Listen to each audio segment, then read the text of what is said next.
Yeah, it was a good workout for us. I was really pleased that Jamie managed to fulfil the fixture because it was heading towards not having a game today, which would have been really tough for us. So first and foremost, I really thank everybody at Lowestoft for coming up and giving us the game. We knew it would be a different proposition to the 3 games we've played here in pre-season already, with obviously Norwich, MK Dons and Peterborough. We knew we were going to have a lot of the ball. It's what we do with it. I think on occasions in both halves, I saw exactly what we've been working at, and really pleased at the forward momentum that we can create with different kinds of players on the pitch. So from that point of view, probably 30 minutes in the first half and 30 minutes in the second half, I was really pleased with.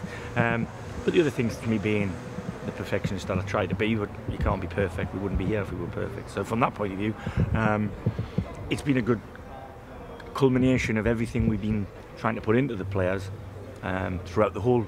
We're now in the 5 weeks, the end of the 5th week of pre-season, where I thought we would be. Stormed into a 2-0 lead. Sometimes that can harm the game to a degree. Yeah, we say that. We said if we were in that position in a game in the league, my message at half time would be, fellas, don't take your foot off the gas. You've got somebody that's done something particularly horrible to you, and you've got them under your foot. Make sure you squeeze the life out of them. And at the end of the day, that's what we ended up doing, and we did it in that first 30 minutes of the second half. So.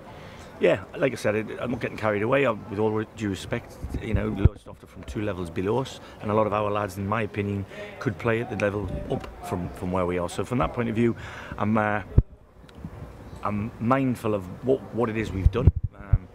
Again, nitpicking. I could certainly say we should have scored more goals. Jonas could have his deck chair out, to be honest with you. So from that point of view, we've dominated the game in the manner that I thought we would. I just thought we should have scored more goals. It will have been pleasing, though. The game seemed to be trundling along to a degree, but then that big burst in the second half. Well, that's what the message was at half time. We can't allow, because we're winning a game that means nothing, just to let the opposition then start getting their way back into it, which they can. Jamie's got a good side there. They can play football themselves. We needed to squeeze the life out of them, and like you said, I think what we said to them at half time, they listened to. They obviously re-energised, and even with the personnel changes, or possibly because of the personnel changes, we look like we're going to score more goals. So that's it, games out of the way. How has pre-season in general gone for you? Very good. I mean, other than Ken and Maka, and Josh Barrett missed a couple of weeks in the middle. Them 2 are near in full training, so they should be not far away from being involved in the training with me, as opposed to just with the physio department. So from that point of view, that's been positive. And the biggest positive we have got is we haven't caused any injuries ourselves from the training that we've done. If we've had an injury, it's usually been a roll of an ankle or a knock to some part of the lower body. So from that point of view, the staff, Hugo and Mark and myself, Carol and Abby, who's been helping her, I'm really pleased with the way pre-season's gone. Because there was a lot of energy out today. That was noticeable.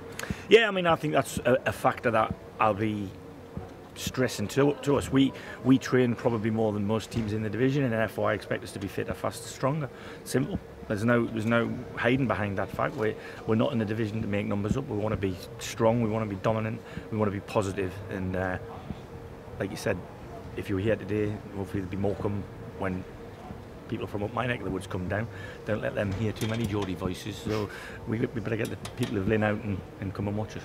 Do you feel there will be pressure on the club being a relegated side and being a fancied side? Pressure is what you make it. At the end of the day, I mean, we know we will be judged by what we feel we can achieve, not by what you guys or anybody outside the football operation thinks should happen. So I've said that in my speech to the lads beginning of the week, and at the end of the day, the football team is the football club, and the football club needs supporting, and that is the second most important thing to me. We'll do our job as best as we can, and I'm sure the players will give everything they've got for the badge before they give it for the name on the back of the shirt, and that's all I want. And if we do that and give a good account of ourselves from minute 1 of the first game to the last minute of the last game, I won't be able to ask any more of them. There will be a lot of unknowns when it's starting at Bradford. Yeah, I mean, I think a lot of the players will be going to grounds for the first time, so it is, and there will be a lot of people labelling us, although the bookies haven't, as favourites in most of the games, I would have thought, because we got relegated from the National League. But that was last season. This is this season. Brand new page as far as I'm concerned, and onwards and upwards. But obviously you've secured the services of some guys who were here last year as well. But on the new additions, are you happy with what you've added? Yeah, because I think we've brought in different types. I mean, in Jordan Ponticelli, we've got an ever-willing workaholic basically. You know, he runs, he stretches the game, whereas Ben Stevens is more akin to a Josh Barrett type of game in terms of he's a technician and a sniffer of goals. Cameron Hargreaves' energy is going to be way above the level, and we need to use that. Theo's passing is way above the level, we need to use that. Josh Coulson's never played at this level, so we've got to keep the lads at it mentally as much as physically, because, you know, we don't want to be treated any differently. We want to be feared, if that's the right word, in the right way, or dismissed by anybody who wants to dismiss us. They can do that as much as they want. So we know what we are, we know what we can do, or we feel we know what we can do. And like I said, it all starts next week at Bradford. Without wanting to pick anybody particular out, it's the first I've seen of Adam Crowther, and he certainly has added something. Yeah, I mean, Adam's, he's a young lad, and it was a bit strange last week when we were at Cheshunt that they were calling that he left, he only went for the money. He certainly didn't. He's come for the opportunity to play more regular football, and what he feels is a better chance for him to climb the pyramid. Listen, he's young, he's aggressive, he's great in the air in both boxes, but he can play football as well, so he fits the model of what I want as a centre half. And on that note, then people will or have moved on because they didn't fit that model, and that's what a manager will do. He'll get the right pieces of the jigsaw in the right parts of the puzzle. So that's what I try to do.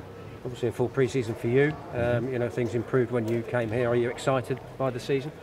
I'm looking forward to it. I don't like pre-season myself because as you probably heard, get a little bit irate at times when standards drop on the pitch, and they're not really dropping. It's just me being me. So when there's something to play for, I much prefer them games. So, like I said, the fact that we've moved our training operation just down the road to Ely has been a huge help for us, and that's why we look like we look. In my opinion, we've got everything we need. We've got, and I thank the chairman for backing that. And like I said, we've got to deliver. Simple as that. Just on this afternoon's team, Tommy, how far is that away from the starting 11 that we'll probably see at Bradford next week? Well, I'm not going to tell you that, am I? Well, what I will say is everybody who's been on the pitch today has got a really good chance of starting the game. I've got a couple of shapes and a couple of ways of playing dependent on the personnel. So I haven't made my mind up yet, to be honest with you, but it'll be the players who we've got here and possibly a new face or two in the week. You touched on the training. You could see this afternoon the pace, the urgency, and a lot of players slipping in behind and playing in pockets and playing in behind. It looked really good. Yeah, I mean, the pitch is a massive part of that. You know, fair play to the ground staff and what have you, because during the really, really hot spell that we've had, there was a problem with the sprinkler system, but if you look now, they've managed to do a really good job, and we need a good playing surface because we want to play the game on the floor ultimately, but we have to go to Bradford Park Avenue and play on a plastic pitch, so that's another conundrum we have to try and work out. So at the end of the day, we'll have a kind of football that we want to play, but ultimately we just want to play winning football. That's what we want to do.